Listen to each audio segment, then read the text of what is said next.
Bismillahirrahmanirrahim. Barlıq hamd sana Canabi Allahqa bolsun. Şundaqla Peyğəmbərimizə, ail tavabi atlarına və onunğa taki qiyametkiçi əgəşkənlərə dürüst salamlar bolsun.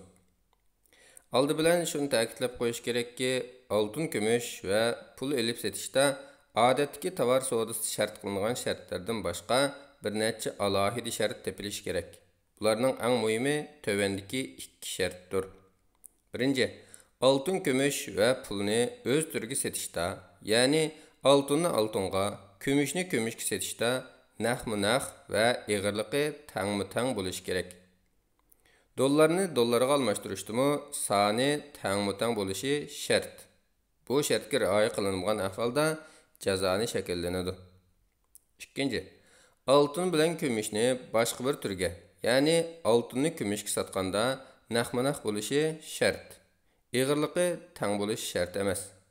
Qog'oz pulni boshqa bir qog'oz pulga almashtirgandimi naq-naq bo'lishi shart. Soni tang bo'lishi shart emas. Bu haqda olimlarning ijmosi bor. Buni aniq qilib bayon qilgan hadislardan misol olsak, Abu Said Xudri radhiyallohu anhu rivoyat qiladi-ki, Rasululloh sallallohu alayhi va sallam mundaq degan: Oltinni oltinga tang bo'lmasa sotmanglar. Birini yana biridan ortiq qilmanglar. Kumushni kumushga tang bo'lmasa sotmanglar. Birini yana biridan ortiq qilmanglar. Uning nesisini naq sotmanglar.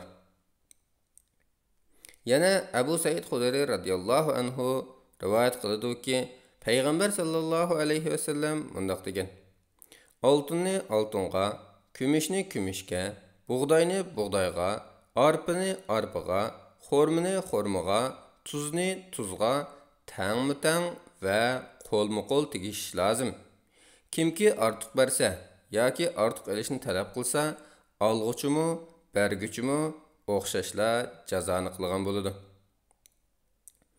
Ubada ibn Samit radhiyallohu anhu rivoyat qiladi-ki, Payg'ambar sallallohu alayhi va sallam mundaq degan: Oltinni oltinga, kumushni kumushga, bug'doyni bug'doyga, arpani arpaga, xormani xormaga, tuzni tuzga o'xshash, tang-tang va qo'lma-qo'l, naq-naq tegish lozim.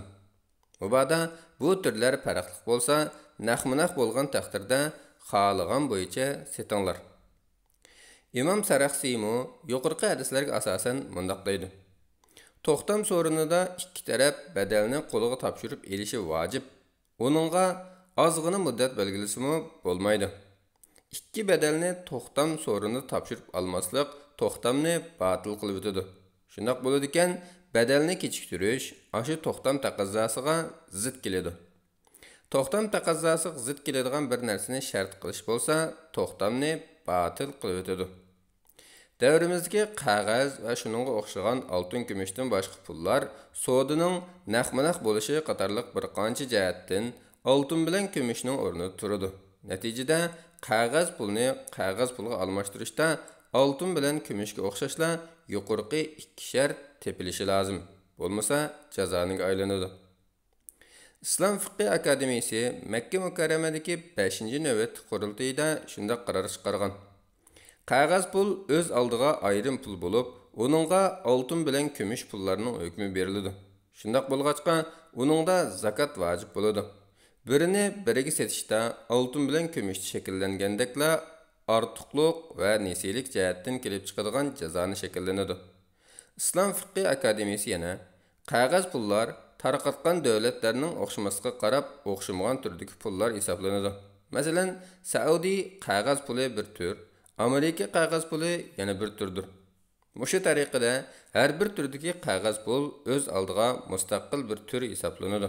Shundaq bo'lgandan keyin uningda jazonining ortiq kamlik jazonisi bo'lsin, nesilik jazonisi bo'lsin, har ikki turi shakllandi deb muayyanlashtirgan va munda xulosalagan. Bularning hammasi tovandagilarni taqozo qiladi. Birinchi, qog'oz pulni qog'oz pulga yoki oltin kumush va yoki boshqa moddadan yasalgan boshqa turdagi pullarga nesi setishda mutlaq bo'lmaydi. Shunga, masalan, turk lirasini boshqa bir pulga, har ikki pulni naq topshirib olishmay nesi setishga bo'lmaydi. Ikkinchi, Bir qog'oz pulni shu turdagi pulga naq bo'lsin yoki nesi bo'lsin, birini yana biridan ortiq yoki kam setishga bo'lmaydi.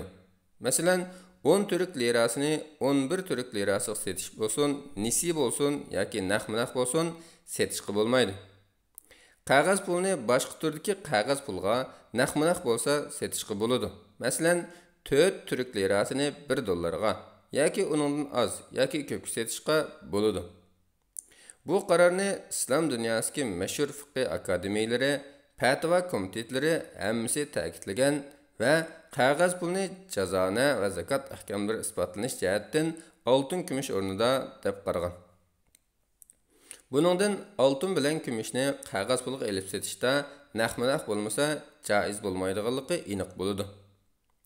Yana oltin kumush va pul savdosiga, shundaqla umuman tovar savdosiga munosabatlik muhim shartlardan biri sotgan pul yoki tovar sotquchining qo'lida va igidorchiligida bo'lishi shart. Qo'lida va igidorchiligida bo'lmagan narsani sotsa bo'lmaydi. Hakim ibn Hizam radhiyallohu anhu rivoyat qilib deydi: "Men ya Rasululloh, birisi kelib mendan ilkimda bo'lmagan narsani sotib olmoqchi bo'ladi. Onunğa setib bo'lib, keyin bozordan elib bersam bo'lamdi deb so'rasam, Rasululloh igidorchiligingda bo'lmagan narsani sotma degan. Bu hadisga asosan igidorchiligida bo'lmagan narsani setib, keyin berib, setib olib, ondan topshirsa bo'lmaydi. Yana bu turlik savollarga munosabatlik bir masalani oydinlashtirib qo'yish zarur deb qarayman. U bo'lsa-mu, bankada qo'ygan pul va bankadan olgan pullar qarzmi yoki omonatmi? Muddatlik bo'lsin yoki muddatsiz bo'lsin, bankada qo'yilgan pullar qarzdir, omonat emas. Chunki bu pullarni banka xohlagancha tasarruf qila oladi, foydasini ola oladi. Agar u pul omonat bo'lsa edi, banka uni saqlashdan boshqa ishni qilmasa bo'ladi. Ba'zilar biz banka qarz bermadik, bankada omonat qo'ydik deyishi mumkin. Lekin omonat bilan qarzning farqini ayirganimizda bu masala oydinlashadi. Qarzda pulning idorchiligi qarzdorga yetkiladi. Qarzdor uni xohlagancha tasarruf qila oladi, xarjlata oladi. Keyin pulning o'zini emas, o'xshishini qaytarishga kafolatlik qiladi. Qarz yo'qolib ketsa, qarzdor uni cho'qim to'laydi. Ammo omonat degan omonat saqlovchining yanida saqlab qo'yiladigan, yo'qolib ketsa saqlovchi to'lamaydigan puldan iboratdir. Chunki omonat qo'yish orqali pulning idorchiligi omonat saqlovchiga yetkilmaydi.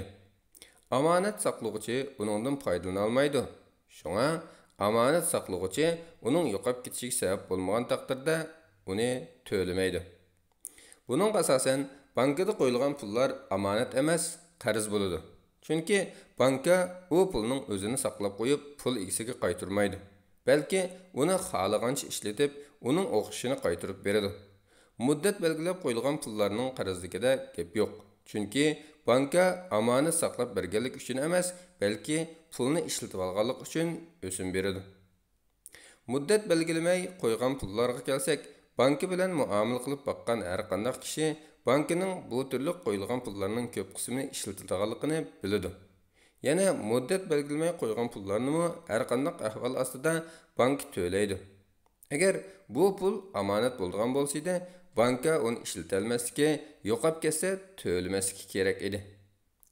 Muddat belgilamay qo'ygan pullarni pul egasi qachon xohlasa banka qaytarib beradi-ku. Qachon talab qilsa qaytarib berish, uni ishlatib, uningdan foydalanish to'sadi-ku. Deyilsimi, lekin bu nazariya jihatdan to'g'ri ko'rinsimi, bugungi kunda amaliyotda to'g'ri chiqmaydi. Banka muddat belgilamay qo'ygan pullarni egasi talab qilgan vaqtning o'zida yoki talab qilib ozg'in bir muddatdan keyin qaytarib beradiganligi bankini bu turli pullarning ko'p qismini ishlatib olishdan to'sab qola olmaydi. Chunki pul qo'yganlarning hammasi birla vaqtda pulni talab qilmaydi. Ba'zilar pulini qaytarib oladigan vaqtda, yana ba'zilar yangidan pul qo'ygan bo'ladi. Yangi qo'yilgan pullarni yoki boshqa pullarni turli yo'llar bilan tepib akilib, pulini qaytarib oldiganlarga berib yo'lga soladi. Buning qarzligining yana bir isboti shuki, bu pulni omonat deb farz qilganimizda, bu omonatni saqlab berganligi uchun banka haq olish kerak edi. Chunki banka bekorga omonat saqlab beradigan xolsan xizmat sunmaydi. Amaliyotda banka ish haqi olish u yoqda tursin, pul egasiga pulni bankada qo'yganlikqa qarata foyda yetkazadi. Yuqorqilardan bankada qo'yilgan muddatlik va muddatsiz pullarning hammasi omonat emas, qarz ekanligi ma'lum bo'ladi. Buni qarz deb muayyonlashtirishda turli davlatlarning qonunlari shariat hukmi bilan birdek qarashda. Shundaqla bankadan olgan pullarmi qarzdir, omonat emas. Chunki bu pul qarzni olgan kishining mulki bo'lib, uni xohlagancha tasarruf qila oladi. Foyda olsa, yanchiqqa sola oladi.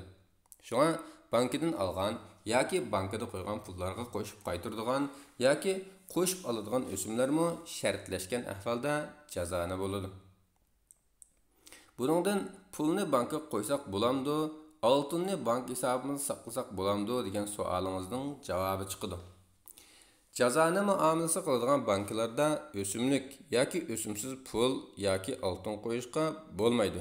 Chunki o'simlik bo'lgan taqdirda bu aniq jazoni, o'simsiz bo'lgan taqdirda bankaga jazoni qilishda yordam berganlik bo'ladi.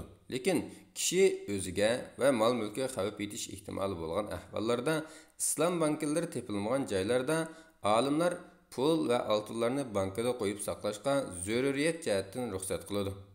Mecbur bo'lib bankada pul qo'ygan taqdirda o'simsiz, muddatsiz ochiq hisob bilan qo'yish lozim. Agar pul va oltinni bankadan ijaraga olgan ayrim sandiqlarda saqlash imkoniyati bor bo'lsa, bu ahvolda o'simlik bankadagi hisobga qo'yishga bo'lmaydi. Islom bankallari deb atalgan banklar bor yer bo'lsa, odatdagi bankalarda qo'yishga albatta bo'lmaydi. Qo'lingizdagi oltinni islom bankallari deb atalgan banklardagi hisobingizga qo'ysangiz bo'ladi.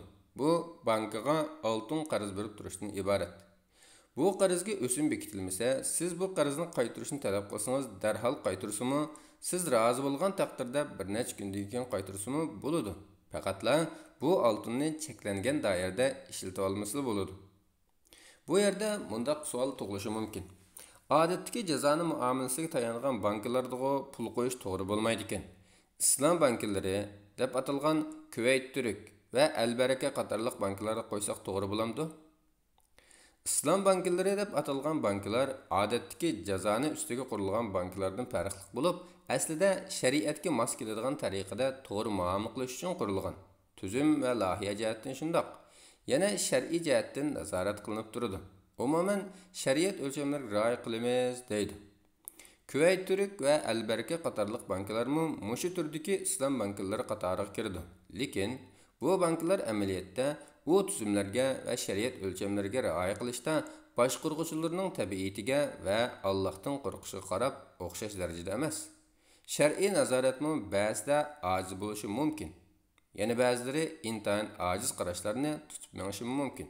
Mening tajribam va ko'zatishimcha, bu turli bankalar to'g'ri bilan xatoni aralashtirib qo'ydi. Shar'iy muzoraba sherikchiligini to'g'ri o'lchamda qiladigan tarafimi qo'lida yo'q narsani setish, qarorlik savdoda kechikish jazosi bekitish qatorliq xato ishlarni qiladigan tarafim bor. Shunga bu bankalarda pul qo'yib tijorat qilmoqchi bo'lganlar qilmoqchi bo'lgan tijorat turi to'g'risida bankidan atrofli ahvol egilishi, qilmoqchi bo'lgan to'xtamning sifati, shartlari va har ikki tarafning haq-huquqini aniq bilishi, shar'iy nazoratning qanday bo'layotganligini bilib beqib, ondan muomala qilish lozim. Bu bankalarda hisobga qo'yilgan pullarni banka nimaga ishlatadiganligini bilib beqish lozim. To'g'ri ish ishlatsa, umuman qilib aytganda, islom bankallari Turkiyada qatlam bankallari deb atalmoqda. Islom bankallari deb atalgan bankalarda pul qo'yishga bo'ladi. Pul qo'yish joiz bo'lgan taqdirda bankadagi hisobni bankaga bormayla yanfundan boshqaradigan mobil sho'baga o'xshagan app sistemalari orqali pul elib satsa, setib olgan pulning hammini olgan vaqtning o'zida bankining har qaysi sho'balaridan ATM, ya'ni avtomatik pul elish yoki pul selish botkanlaridan yanfundagi mobil sho'baga o'xshagan app sistemalar orqali xohlagancha tasarruf qila oladigan bo'lsa, qog'oz pulning hisobga tushishi naq qo'lga topshirib olganning o'rnida turadi va bu tariqada elib setishga bo'ladi. Agar banka mablag'ni birsiga havola qilib yo'llab berishga yoki xohlagancha tasarruf qilish chek qo'ysa yoki qo'liga naq topshirib olay desa, shu vaqtda bermaydigan bo'lsa, to'g'ri bo'lmaydi. Ya'ni setib olgan pulni darhol ishlatib tasarruf qila olmaydigan bo'lsa, bu savdo joiz bo'lmaydi. Ma'lum chekdan oshgan qismi Ma'lumchekdan oshsa, oshgan qismini ishlatolmaydigan bo'lsa, tasarruf qila oladigan qismida joiz bo'ladi.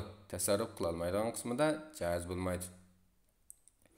Agar banka hisobga qo'yilgan bu pullarni harom doirada ishlatib foydalanadigan bo'lsa, bu chaqda bu pullarda mobil sho'ba orqali to'g'ri bo'lgan qog'oz pul savdosini qilishning o'zi savdo jihatdan to'g'ri bo'lgani bilan hisobdagi pulning harom doirada ishlatilish jihatdan harom ishga hamkorlashganlik bo'ladi. Endi bankada qo'yilgan pulga bankadan oltin sotib olish va yoki bankaga oltin sotish masalasining savdo qilish qismiga kelaylik. Türkiyədəki Kuveyt Türk və Əlbərkə qatarlıq bankalarının qo'lida odatda oltin bo'lmaydi. Bu bankalar bilan muomala qilganlarning mazkur bankalardan so'rab aniqlagandan keyin olgan javobi shuki, ularning qo'lida oltin degan narsa mavjud emas. Faqatla xaridorning hisobiga munchalik oltin kirdi deb yoziladi. Biz yuqorida bayon qilgan shartlarga qaraydigan bo'lsak, bu turdagi savdoda oltinni naq-naq topshirib elish sharti tepilmagandan sirt, setilgan narsaning satqıchining idorchiligida bo'lish shartimi tepilmaydi. Ya'ni bu ahvolda yo'q oltinning savdosi qilingan yoki boshqa ifodalasak, savdosi qilingan oltin bankining mulki emas. Bu savdoda banki bilan xaridorning qilgani nimadan iborat desak, xaridor munchalik oltin oldim deb o'ylaydi. Banka uning hisobiga munchalik oltini bor deb yozib qo'ydi. Xaridor u oltinni sotmoqchi bo'lsa, hisobiga yozilgan oltinni sotadi. Bu savdoda oltin degan narsa mavjud bo'lmaydi. Demak, xaridor oltinini sotgandimi, bankining sotgandekla naq-naq bo'lish sharti bo'lmagandek, ig'dorchiligida bo'lmagan narsani setish kelib chiqadi. Ba'zilar banka yo'q oltinni sotgan taqdirda biz haqiqiy oltinni qo'limizga elishni talab qilsak, bir necha soatdan keyin bir yerdan setib olib akilib berdi deydi. Biz deymizki, bundaq qilsimi yo'q narsani sotgan bo'ladi. Ya'ni yarim soat kechiktirsimi naq-naq sharti to'shmagan bo'ladi. Ya'ni bu muomala jazoni bo'ladi. Banka agar bu savdoni to'g'ri qilay desa, oltinni o'zi setib olib bankada qo'ydi. Xaridor bankining qo'lida bor bo'lgan va naq topshirib beradigan oltinni naq setib olsa bo'ladi. Lekin banka buni qo'ymaydi. Yana bir ehtimollikni ko'z tutib, banka oltin savdosi qilganda bankining qo'lida oltin bor deyli. Lekin xaridor 1 kilo oltin sotib olganda banka u kishi sotib olgan 1 kilo oltinni ayirib, u kishining sandiqida omonat tariqasida saqlab qo'ymaydi. Faqat hisobiga 1 kilo oltini bor deb yozib qo'ydi. Bu ahvoldami banka qo'lida yo'q oltinni sotadi. Bu mundaq bo'ladi. Masalan, bankining qo'lida bor oltinning hammasi 500 kilo bo'lsa, xaridor 1000 kilo sotib olsa, banka uni setib xaridorlarning hisobiga yozib qo'ydi. Sotgan oltindan 500 kiloning yo'qligi chiqmaydi. Chunki 1000 kilo oltin sotib olgan xaridorlarning hammasi oltinlarni qo'liga naq-naq topshirib olishni xohlamaydi. Bulardan balkim biror xaridor chiqib oltinimni bergan, uyimni saqlayman yoki bankadagi bexatar sandiqda ayrim saqlayman deb qilgan taqdirda, banka qo'lidagi ozg'ina oltindan shu xaridorning sotib olganini beradi yoki qo'lida oltin bo'lmasa, biror kundan keyin bozordan oltin olib uningga beradi. Bankada oltin bor deyilgan taqdirdami, oltin sotib olgan kishi oltinni ishlatmoqchi bo'lsa, qog'oz pulni qo'lga olganga o'xshash bankining sho'balaridan darhol ela olmaydi. ATM'danmi darhol ola olmaydi. Balki boshqalarga darhol avatib bera olmasligi mumkin. Ya'ni oltinida darhol tasarruf qila olmaydi. Bu savdoning durust emasligining isbotidir.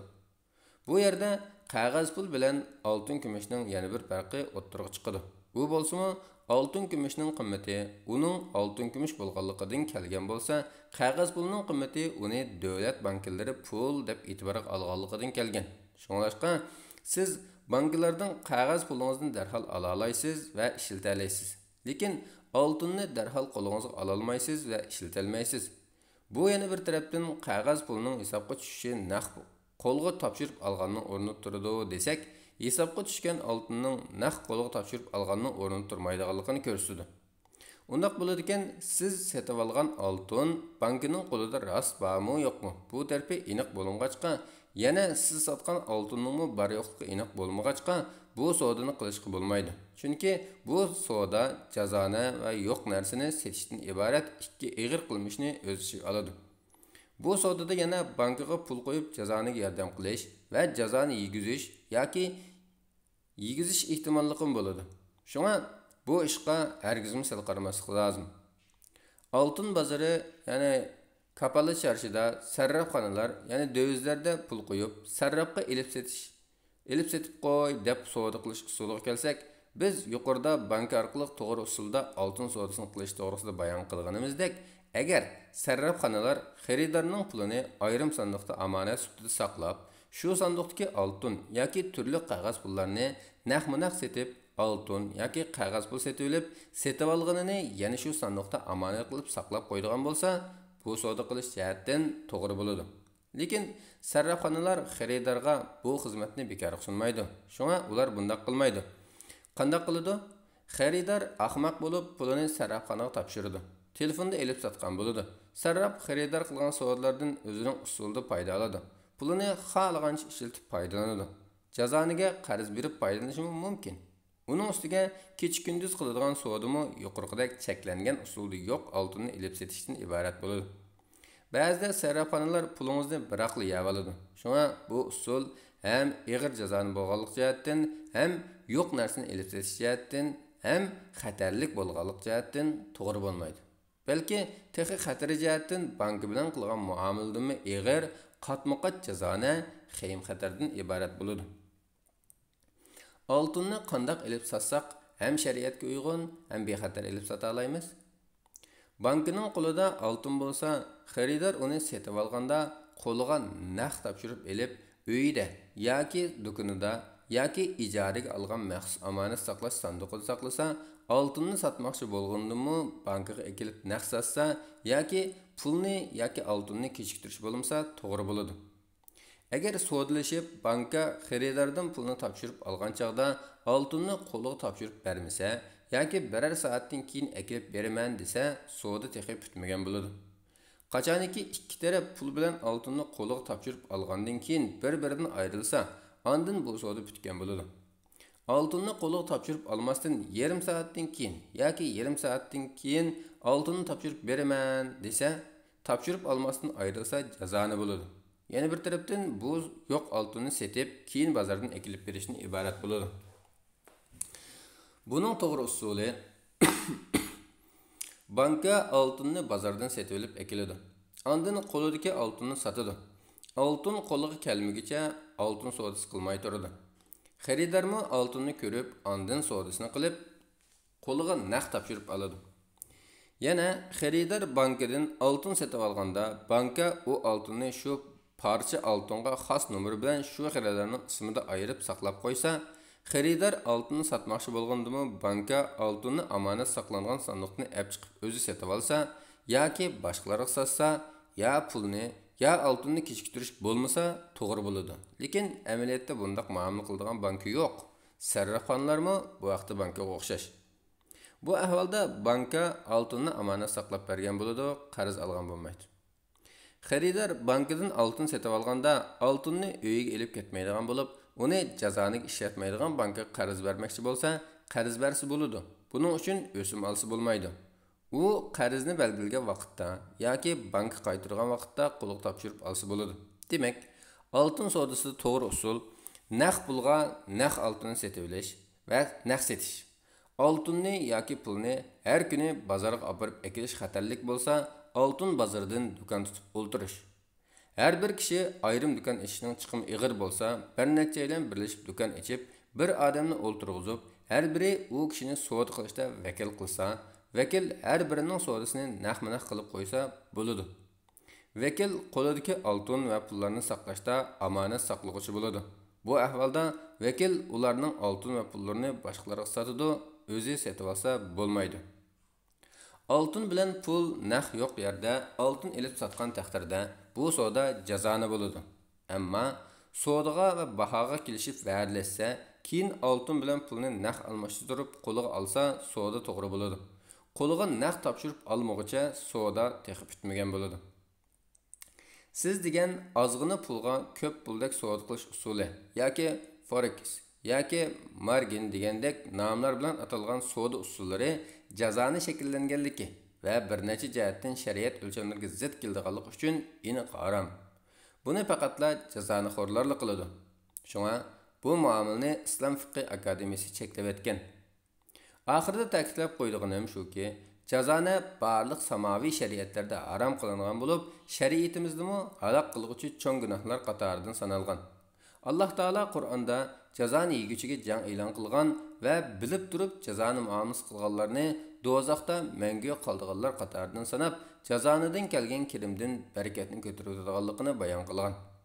Payg'ambarimizmi hadislarda jazoni yeguchi va yegizguchiga la'nat qilgan. Jazoni bu qadar ig'ir va cho'ng gunoh bo'lgandan keyin jazonidan yo'q narsani elib setishdan va shubhilik muomalalardan yiroq turish taqvodorlik izlaydigan har bir musulmonga loyiq ishdir.